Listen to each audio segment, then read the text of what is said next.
இன்னைக்கு என்ன டாபிக்னு பார்க்கலாமா? நீங்கள் ஒரு சொத்து வாங்க போகிறீங்களா? அப்போ வாங்குறவர்கிட்ட இருந்து என்னென்ன டாக்குமெண்ட்லாம் நீங்கள் செக் பண்ணணும், அவர்கிட்ட இருந்து என்ன டாக்குமெண்ட்லாம் வாங்கணுன்றதை பார்க்கலாம் வாங்க. I am Sridhar, assistant director of Tiruttanigai group of company.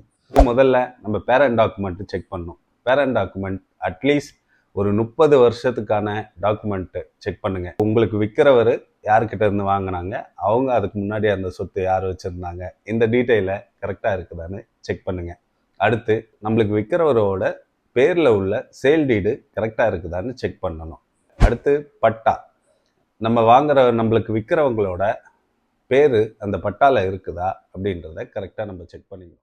ஈஸியை check பண்ண மறக்காதீங்க. இப்போ ஈஸியில் நீங்கள் செக் பண்ணுறப்ப உங்களுக்கு என்ன விஷயம்லாம் தெரிய வரும்னா, அந்த ப்ராப்பர்ட்டி ஏதாவது லோனில் இருக்கா, இல்லை எம்ஓடி பண்ணியிருக்காங்களா, இல்லை ஏதாவது கேஸ் நடக்குதா, இதெல்லாமே நீங்கள் ஈஸியில் செக் பண்ணிக்கலாம். எஃப்எம்பி ஸ்கெட்ச் செக் பண்ணுங்கள். எஃப்எம்பி ஸ்கெட்ச்னா ஃபீல்டு மெஷர்மெண்ட் புக்குன்னுவாங்க. அதாவது இப்போ நம்ம ஒரு இடம் வாங்குறோன்னா அந்த இடத்த சர்வே நம்பரில் எங்கே வருதுன்றதை கட் பண்ணி காட்டுவாங்க.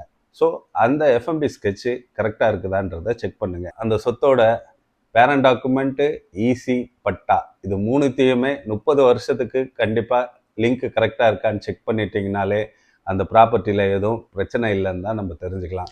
புதுசாக பிளாட் வாங்க போகிற உங்கள் ரிலேட்டிவ் ஃப்ரெண்ட்ஸுக்கு இந்த வீடியோவை ஷேர் பண்ணுங்கள், சப்ஸ்கிரைப் பண்ணுங்கள், ஃபாலோ பண்ணுங்கள். தேங்க்யூ.